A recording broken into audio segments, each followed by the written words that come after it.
Hello everyone, I'm Ron Nutter, and it's time for another edition of Tech Bites with Ron Nutter. This time we're going to start working on helping you set up Plex Live TV, and that starts now.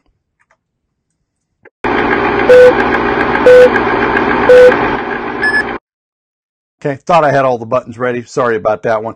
This is the part that I really got excited about Plex, and it ended up being one of the easier things to do. Now, you'll see from Plex's website, there are several options available, and they're all good. Hauppauge, and hopefully I'm pronouncing them correctly, is a good option. But I went a different route because I wanted a box that was not dependent on any sort of PC, whether it be Mac or Windows, that I could use it for also playing live TV broadcasts to my smartphone, to my tablet, what have you. And I kept coming back to the Silicon Dust Connect Duo. Now, there are two parts to this. There's the Connect Duo, which is 2 tuners. And there's the Connect Quattro, or Quad rather, that is 4 tuners. And to be honest, I went for the 2-tuner one first because I didn't see me wanting to record that much. Well, you watch an occasional TV show and record some. Well, I got a little carried away, and I've now had to go get a second tuner. And I do have a link for where you can get on Amazon, but to help you save some money, I'm not going to make a dime out of this, and that's not my reason for doing this. If you go to Silicon Dust website and go to their store, you may, I can't promise you, you may be able to find one recertified, refurbished, whatever you want to call it. The warranty, I think, is going to be a little bit different, but it's about $20, $30 less. So that's that much more money you have to still put in it. So let's go through the process. Now, at this point, I've already got an antenna mounted, and it was about a $15 antenna, I think, at the time I bought it from Amazon, and the links to that are in the notes. Anything that I'm going to reference has got a link in the notes where you can get it from Amazon, and I'm looking to possibly have other sources available. Those are affiliate links. I will get a small commission. It's not going to change anything as to what you pay, but it helps fund my process a little bit because I've been buying some equipment not only for my book, Making Your Smart Home Work for You, but in doing my videos, and I've still got more to do. I really want to have the best quality I can for everyone like you that's taking the time to watch. And I do appreciate that, everyone. I went with the Connect Duo because it was standalone box, separate Ethernet port, and I got like I said, a $15 antenna. Now, I'm going to switch over to the screen, and this does not make any sense, and I've just found this, so I'm going to have to do more digging. We're going to cut over to that screen now, and I'm going to go off screen for just a little bit. Now, here you see 2 Connect Duos.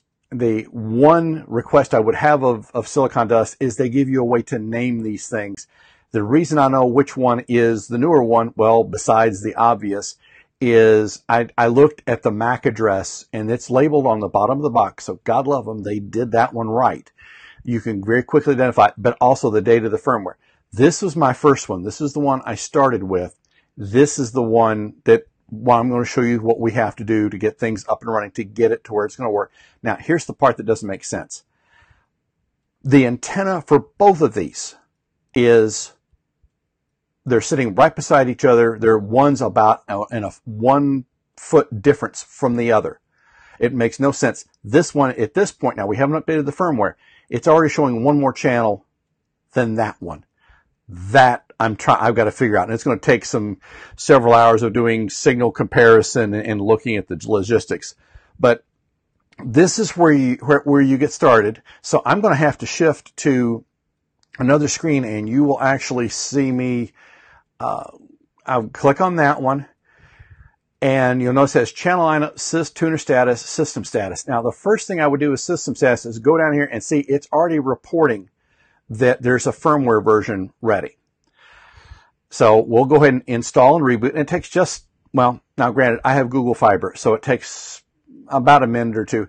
The one thing I've opened a ticket with the folks at Silicon Dust. It's grabbing an address by DHCP. I like to fix the IP address as far as statically assign one in all my devices. Yeah, I know I can do a DHCP reservation, but as in my situation, I'm changing devices from time to time as what my internet router is. And I'd really rather not have to redo all this. Now see, in the time we've talked, it's already done that.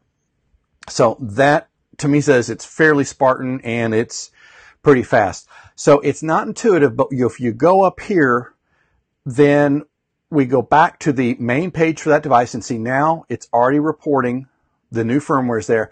Now we will go back to tuner status, summary. No, that's not where we wanted to go. Sorry about that. I knew better. And to see now everything stayed the same. It's got the new firmware. We'll go up here to channel lineup. That's where I'm at. Now, this is where it's showing, and I'm going to have to compare between devices as to where I'm picking up the extra network. And this is where from time to time in your municipality, and let's go ahead and click, I've got it set on antenna because you've got two options, antenna or cable. In my case, I'm getting over the air, so we'll leave it on antenna, and we'll start the detect channels process. Now, there is some what I'll call rebanding of digital TV that's in the process of happening. It's spread out over about the next, I think we're year 2 into this, and there's about another 2 years to go, where some of the channels may be changing periodically. Now, how often you have to do it is a good question. You may find that once a quarter, once every 6 months, certainly at least once a year, because there will be new channels popping up, and unless you've scanned the available channels that your tuner is set to handle, you may not know there's a new TV station there. So hopefully they've done some advertising or something to let you know what to do. There are several sites. TV Fool is one of them. Antenna Web is another. You can see what channels are available in your area. So that at least gives you a thumbnail idea of what to expect. So at this point now it's saying 27. So I suspect it was seeing something that wasn't there. So if we go back to the main page here, and let's flip back to, go back all the way. I know I could have just typed the link, and one more should get us there. Okay, now see, this one's showing 27. This matches more of what I would expect, because there's a difference between these two antennas, and this tells me that my antenna difference is probably making the larger share, because I'm showing 27 versus 35. This one is an antenna I just got. It's an amplified antenna, so it helps counteract the fact that it's an indoor antenna, which, your signal levels are going to be a little lower, but I've got a small amplifier on it that the manufacturer sent. So that's made 8 channels different. So I'm going to have to dig into that one a little bit. So we've got this up and running. So they got the same firmware on it. We've scanned channels. So now the next thing you want to go do is there's another page over here that lists all the clients available. Linux, Mac, Windows, Android, iPhone, iPad, Windows 10. There's something here for everybody. Now, I'm not going to show you today about getting this into Plex, because this is important to get this step running first, and we've got it set to, we've already got it enabled. And here, let's get back to, here, get that page closed, and we'll just go and you'll learn to remember this link, my HDHomeRun. So we've got this set, and this is what I call my production tuner. This one will be production here very shortly, but I wanted to get a separate tuner to show you kind of what to expect. And I also wanted to see the difference in antennas, which I've got another video planned on that one. So I've already downloaded the Mac client, and here's why I want you to go through this step, or I'm going to suggest you do, because you want to make sure you're getting a good signal.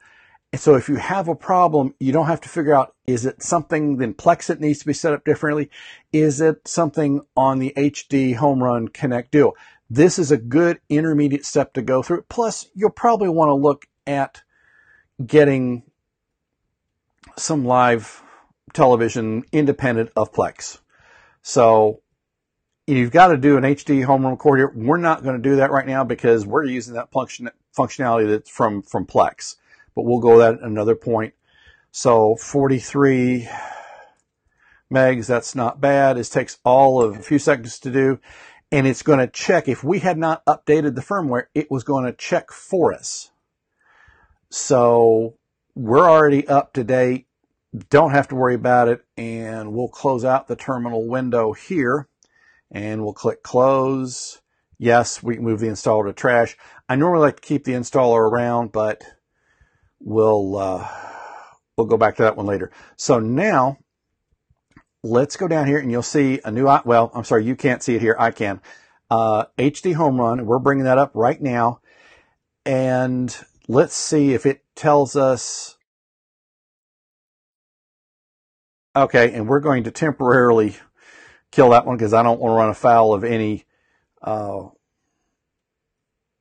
rules or copyright. Let's see what we can do here. And is there an option to select? Okay, it shows us what's there.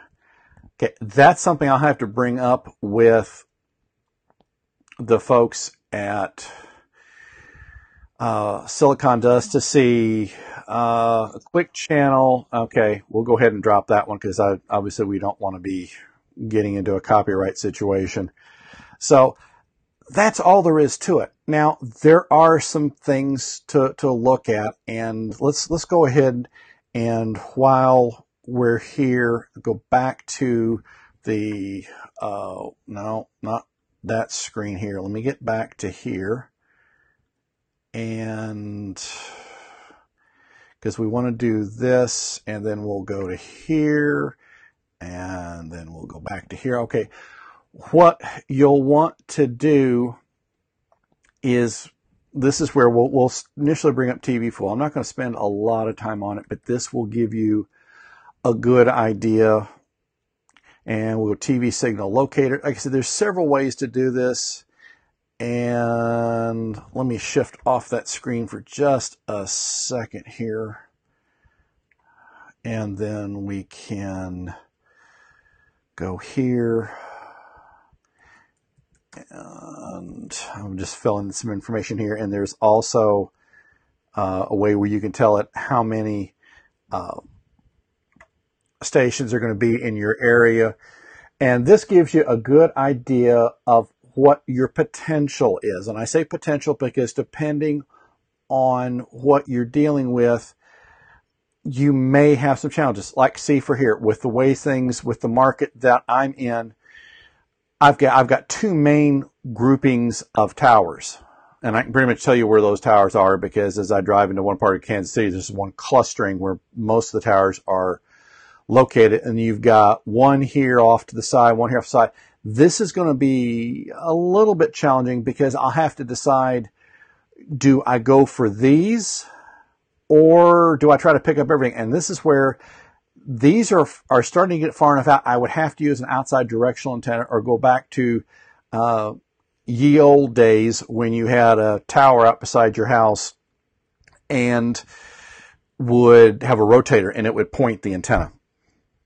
Now, I'm going to show you real quick what I'm using for an antenna on this one. So this is going to be, let me go down into HD antenna. Okay, this is the antenna it's on right now. Now, this is not the model that I bought. They've upgraded it a little bit.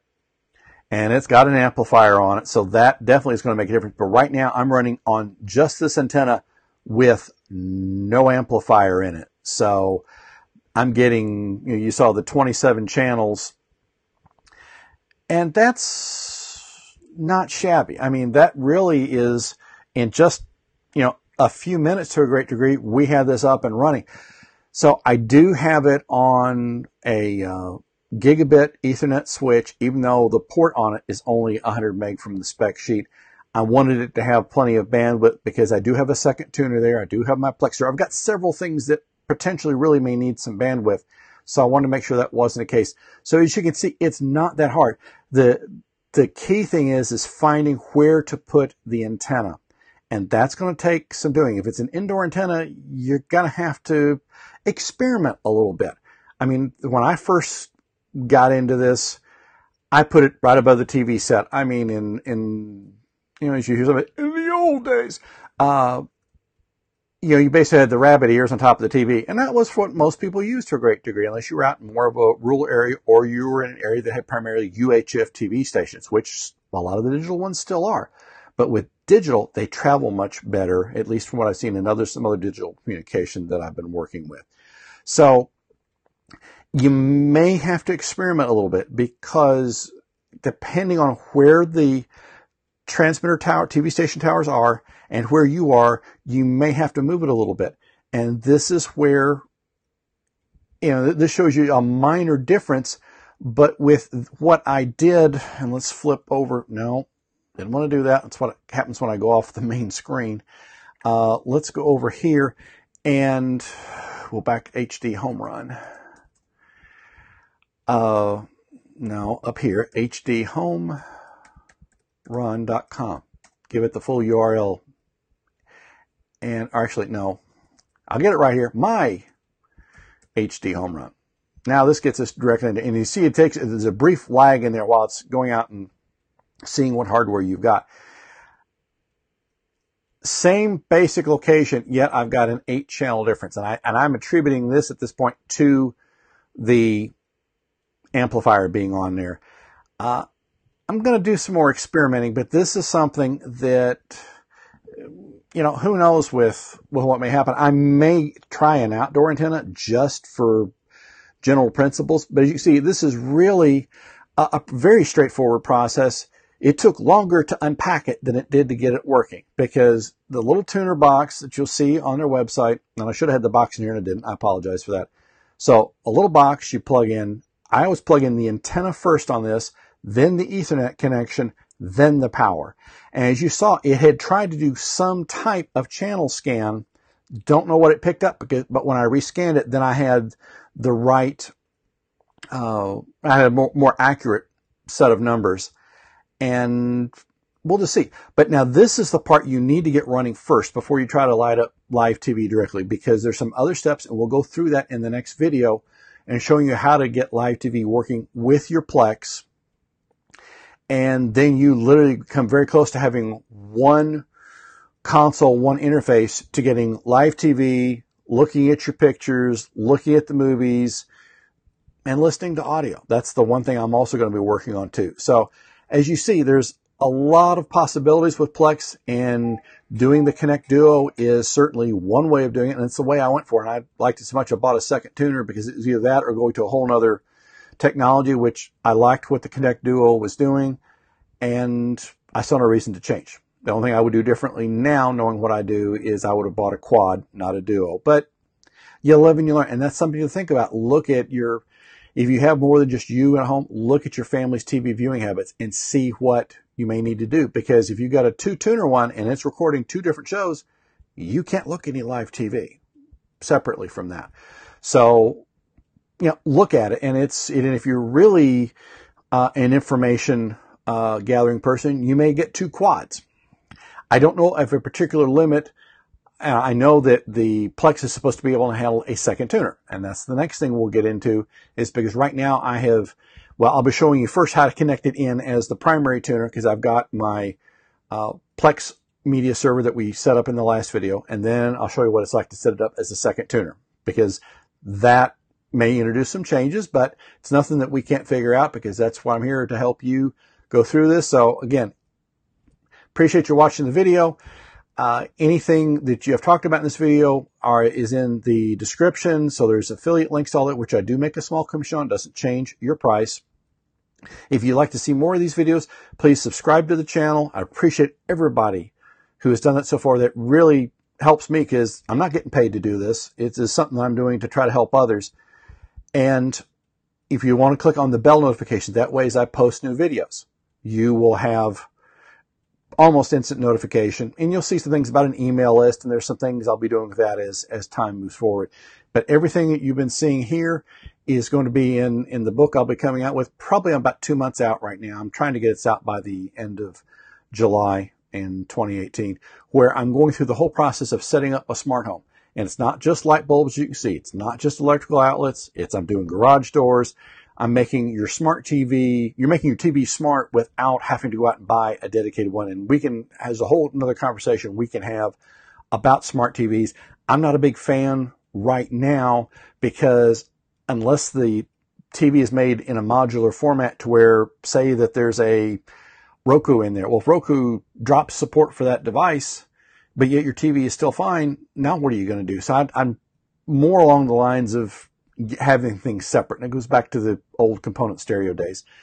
But that is, something we'll be working on in future videos. I've got several other videos planned. Right now, I've got another 6 or 8 that I can think of off the top of my head just on Plex. But thank you very much for your time, and we'll see you again soon. And also, if you have anything you'd like me to do as a part of these videos that I'm doing, please reach out to me in the comments. Let me know. I've already done, one of you all has already asked me to do something, and I did. And I'm happy to do that for everybody else. And if you have any questions, maybe we can look at doing a Facebook Live, and then I'll have a separate computer where I can see your questions coming up, and whatever I could do to help you.